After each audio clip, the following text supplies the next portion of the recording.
Welcome to the Conscious Living Podcast, conversations to educate, empower, and enlighten our world. An uplifting and inspiring series of conversations and talks with your host, Jackie Woodside.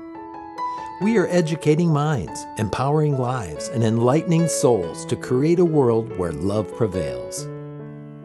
In this engaging podcast, we deliver exciting, positive, transformative talks and teachings designed to elevate your life. Now, let's join our host, Jackie Woodside, for this week's session. Hello there, Jackie Woodside here, the founder and host of the Conscious Living Podcast. And I want to welcome you today to a very special episode. This is, yes, our 100th episode of the Conscious Living Podcast. I could not be more excited to tell you that I've had this incredible opportunity to meet with so many different people right around 95, because most of my episodes, as you know, have been interviews with extraordinary people from all walks of life who are committed to this notion of living life more consciously. So thank you for being here with us again for this 100th episode of the Conscious Living Podcast, where we are here to educate, empower, and enlighten our world.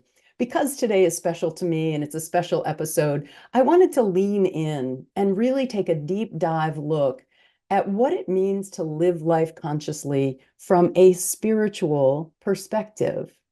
And when I think about that, when I think about living life consciously, being conscious and intentional in our walk with life and in our human expression, I came upon this notion of being the mind of God. Now, I know that not everyone who subscribes to the notion of living consciously necessarily subscribes to a notion of God. So let me talk a little bit about how I'm using that word. When I say God, I'm not talking about a white man in the clouds with a beard looking down on us and pulling strings and making judgments. What I'm talking about is the animating life force energy behind everything. God is the energy of life itself, which you are and I am. God is, I am, therefore life unfolds. So I do hold to the notion or the belief that God and I are one. God and you are one. There is no spot where God is not. So if that is a premise that you also subscribe to, let's dive in a little bit more deeply. And I want to wonder together today about the thought of, how do we be the mind of God? What does that mean anyway? How do we live and embody the mind of God? It's an astounding thought, and it makes me think of one of my favorite quotes from Albert Einstein, it's reported that on his deathbed, Einstein asked for a pen and a notebook. He put his glasses upon his face and he wrote on a notepad before he passed, "I want to know the mind of God. Everything else is just the details." I'll tell you, I have contemplated that thought for many, many years now. I read that years ago about Einstein, and it's taken me decades, and I still can't quite wrap my head around it. I want to know the mind of God. Everything else is just the details. Everything else, all the things that we fret about, just the details. Our kids' well-being, our health, our marriage, our finances, even our very longevity, world hunger, political unrest, climate change, racial tensions, oppression, inequality. All of these things, according to Einstein's quote, these are just the details. Now, look, I'm not saying that those things aren't important to a person who wants to live consciously. Many of those things are deeply important to me, that I value, and I know they are to you as well. So what does it mean? It's not that these things aren't important, but that it simply means they are secondary to knowing yourself as God more fully, and to living the truth of your divine nature as a being who is one with divinity. How do we do that, though? How do we elevate our consciousness so that we can begin dwelling in the notion that all of these things that require so much of our time, energy, and attention are simply the details of life, but what's the center of our lives is to know ourselves as the active creator of what life is sending our way, to know ourselves as God more fully. So this conundrum led me to think about something that I read recently about a man who was a Nobel Prize winning astrophysicist. His name was I'm gonna try to get this right, Subramanian Chandrasekhar. He was known as Chandra, one of the foremost 20th century scientists and astrophysicists who studied the structure of stars, the evolution of stars and black holes. Here's some of the things that he contributed to: the understanding of stellar structure, how a star becomes a white dwarf, stellar dynamics, quantum theory, hydrodynamic and hydromagnetic stability, things that are way, way, way over my head. Those are just a few areas of the things that he was involved in. And he also had various institutions and inventions named after him, including the Chandra X-ray Observatory, which was launched with the Space Shuttle Columbia. Why am I telling you this? Well, because years ago at a physics conference, it is quoted that he was speaking with a colleague of his, to which he said, "In order to do good physics, what is needed is not to be very intelligent." Well, coming from an astrophysicist who understood the upper limits of the mass of stars and who developed the mathematical theory of black holes, that sounded pretty absurd. But what he followed that up with is what I want to bring to our conversation today. He continued by saying, "What matters most is to work very hard." So again, I love this. He says, in order to do good physics, what's not important is that you're very intelligent. What matters is that you work very hard.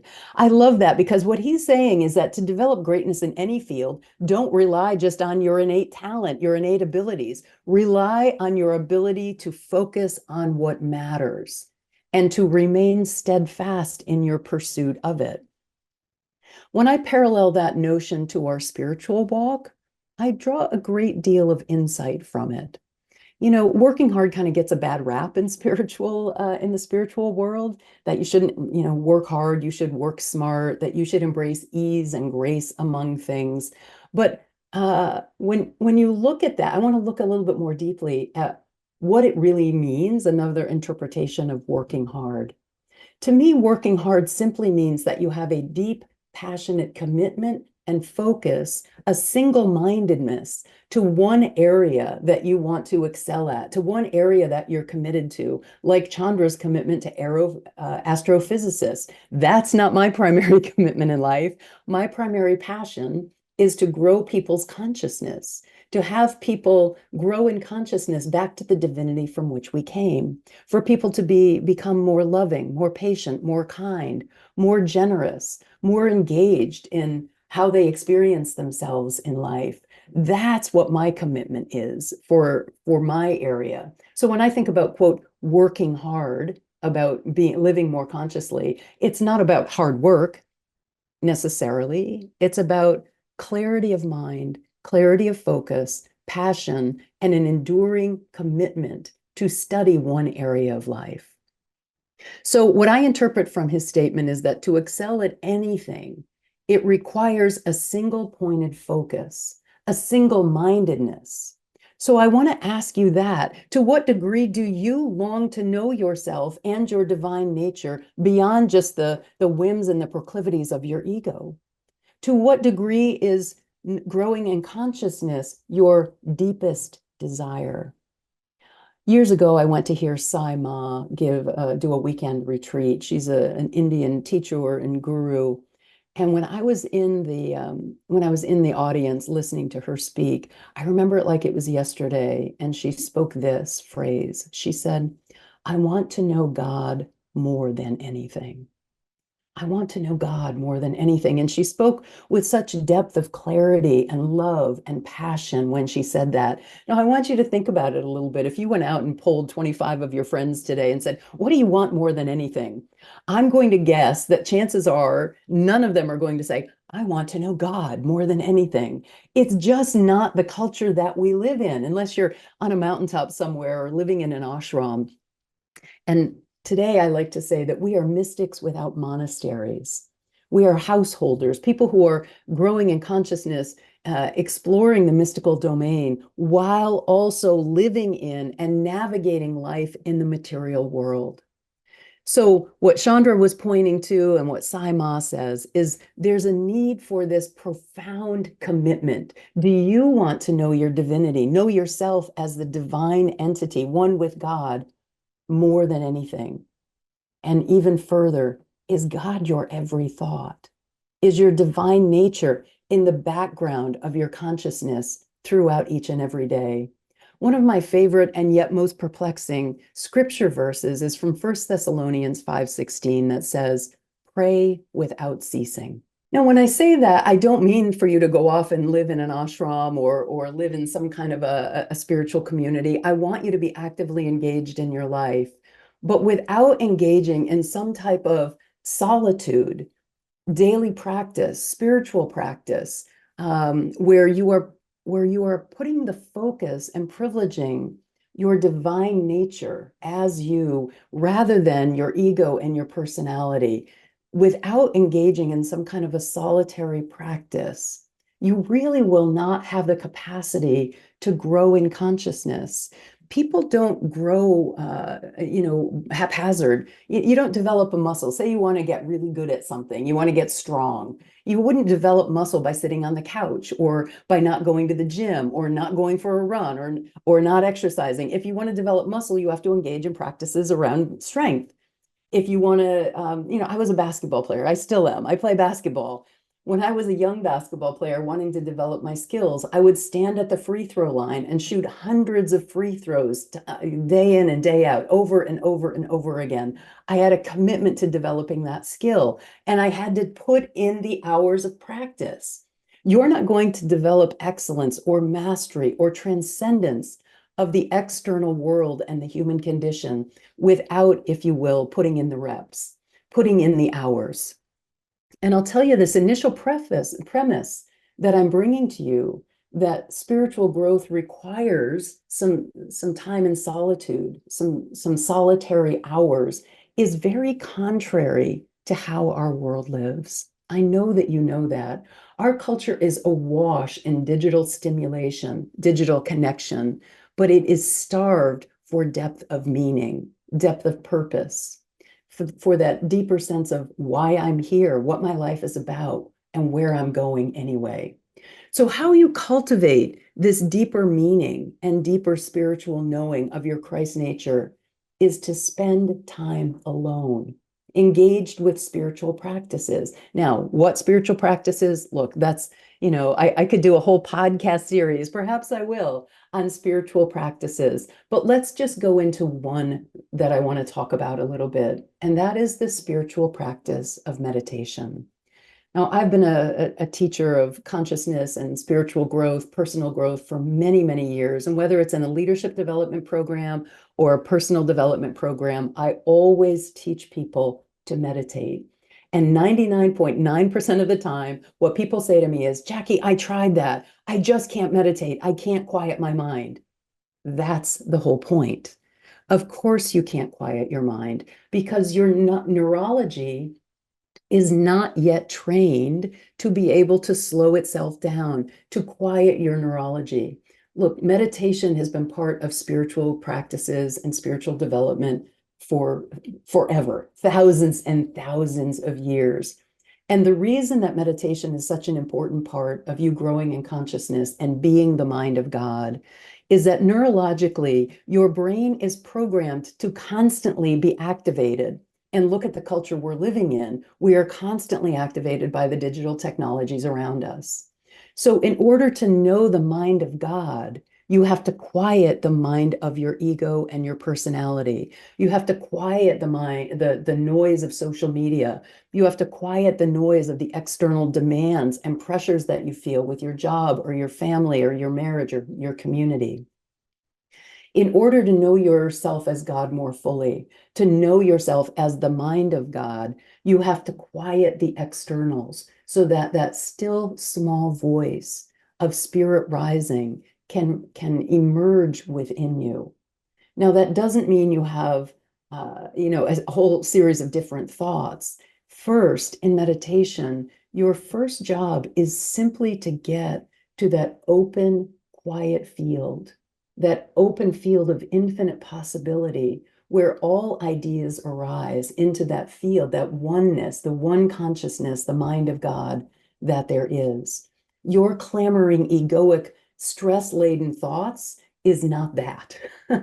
So accessing this higher mind, this higher vibration, first requires that you're able to shut off the outer world. How you do that is, first of all, in solitude. And then secondly, with this ancient practice of meditation. How do you learn to meditate? If you've never done it before, there's thousands of YouTube videos that will show you meditation practices. But I just want to give you a very simple one so that you can do it right now. Do it right now with me, and then continue this practice later on today. And it is simply by counting your breath. That's it. Just let's do it together right now, where you just focus for a moment on the in-breath and release. That's one. Let's take a second conscious breath together. The in-breath and release. That's two. I know I already feel a difference in my neurology, and I trust that you do as well.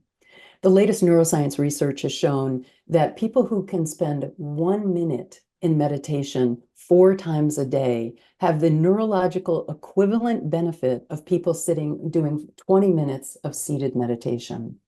It reduces your stress hormones and increases your sense of well-being, happiness, and satisfaction. 1 minute, 4 times a day. What I recommend is that you do 1 minute when you first wake up, a minute before you start work.